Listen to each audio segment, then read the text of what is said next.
Colon cancer यानी कि बड़ी आंत का कैंसर, इसके रिस्क फैक्टर्स क्या होते हैं?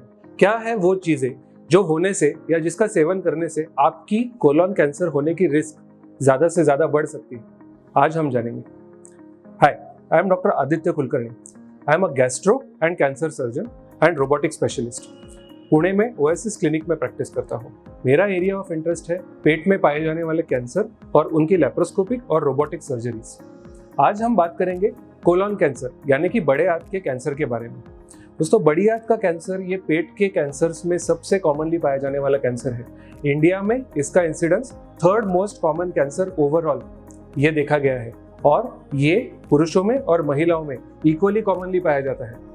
पहले ऐसा मानना था कि ये एक वेस्टर्न कैंसर है, बट इंडिया में इसका इंसिडेंस काफी फास्ट बढ़ रहा है और ज्यादा वरी की बात यह है कि इंडिया में ये यंगर एज में भी देखा जा सकता है। तो ये बहुत इंपॉर्टेंट है कि हम इसके रिस्क फैक्टर्स के बारे में जानें और इन्हें समझें ताकि हम इसका प्रिवेंशन की तरफ वर्क कर सकें।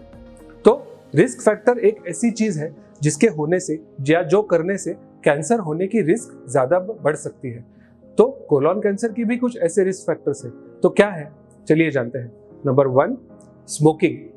Smoking increases the incidence of many cancers। कम से कम 10 से 15 टाइप के ऐसे कैंसर्स हैं जो स्मोकिंग करने से जिसकी रिस्क ज्यादा बढ़ सकती है। लंग या फिर थ्रोट या फिर लिप का कैंसर के बारे में तो आपने सुना ही होगा, बट कोलोन कैंसर की रिस्क भी स्मोकिंग करने से बढ़ती है। और ये अगर ज्यादा मात्रा में स्मोकिंग करे या फिर यंग एज में स्मोकिंग शुरू करे तो इसकी मैक्सिमम रिस्क बढ़ सकती है। नंबर 2, अल्कोहल का सेवन करना। दोस्तों, alcohol is a dangerous product. इसके सेवन करने से काफी टाइप के कैंसर बढ़ते हैं।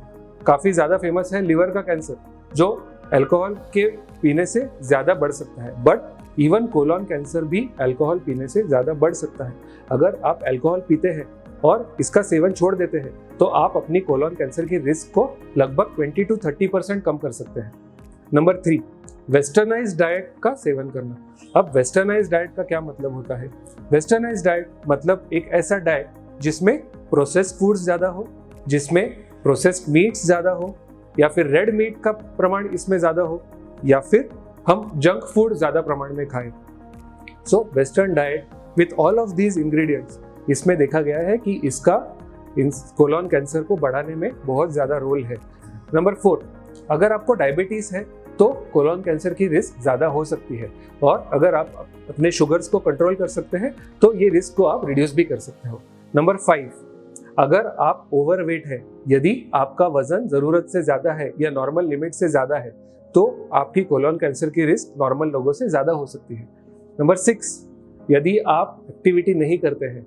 दोस्तों, आजकल के एज में वर्क फ्रॉम होम और ऑफिस लाइफ के चक्कर में लोग हफ्तों तक फिजिकल एक्टिविटी नहीं करते, अपने चेयर से उठकर बाहर घूमने नहीं जाते या कोई एक्टिविटी नहीं करते, जैसे कि रनिंग, स्विमिंग, साइकिलिंग या फिर जस्ट एक इवनिंग वॉक। तो ये देखा गया है कि जो लोगों की फिजिकल एक्टिविटी कम है उनमें कोलोन कैंसर की रिस्क ज्यादा हो सकती है। पॉइंट नंबर 7, अगर आपके फैमिली में किसी क्लोज रिलेटिव जैसे कि माता पिता या फिर बड़े भाई या बहन को कोलोन कैंसर हो चुका हो तो हो सकता है कि आपकी भी रिस्क नॉर्मल से ज्यादा हो। इसे चेकआउट करना जरूरी है। अगर आपको कोलोन में पॉलिप्स का डायग्नोसिस हुआ हो, कभी कभी कोलोनोस्कोपी करवाने पे कई बार पॉलिप्स का डिटेक्शन होता है।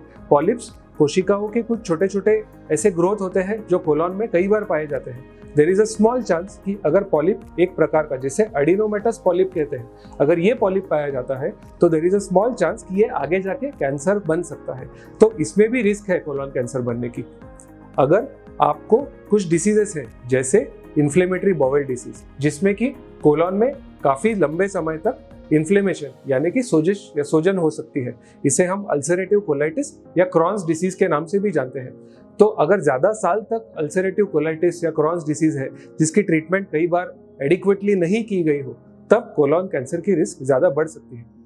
एक फैक्टर जो हमारे कंट्रोल में नहीं है बट कोलोन कैंसर में बहुत जरूरी है, ये है इंक्रीजिंग एज। कई बार हमने ये देखा है कि एज जब 50 से ज्यादा हो तब कोलोन कैंसर की रिस्क बढ़ते चली जाती है, और जितना एज ज्यादा बढ़ता है उतनी ही रिस्क ज्यादा बढ़ती है। बट इंडिया में ये देखा गया है कि यंग एज में भी कोलोन कैंसर हो सकता है। तो ये थे कुछ फैक्टर्स जो कोलोन कैंसर की रिस्क को एलिवेट कर सकते हैं। इसमें से कुछ फैक्टर्स पे हमारा कोई कंट्रोल नहीं है, जैसे कि एज या फिर फैमिली हिस्ट्री, बट कुछ फैक्टर्स ऐसे भी है जिसपे हमारा बिल्कुल कंट्रोल है, जैसे कि स्मोकिंग ना करना, अल्कोहल का सेवन अवॉइड करना, एक्सरसाइज करना, एक हेल्दी डाइट खाना, या फिर हमारे डायबिटीज और वेट पे कंट्रोल करना। तो ये अगर हम ध्यान रखें तो डेफिनेटली हम हमारी कोलोन कैंसर की रिस्क को कम कर सकते हैं। अगर आपको कोलोन कैंसर के बारे में ज़्यादा डिटेल चाहिए तो आप हमें फॉलो कर सकते हैं, या फिर अगर आपको कोई डाउट या क्वेरी है तो नीचे दिए गए कमेंट बॉक्स में भी लिख सकते हैं, या फिर हमें फ़ोन या ईमेल कर सकते हैं। कोलोन कैंसर के रिस्क फैक्टर्स को प्रिवेंट करने पे हम एक डिटेल वीडियो भी बनाने वाले हैं, आप इसे ज़रूर देखिएगा। Thank you very much.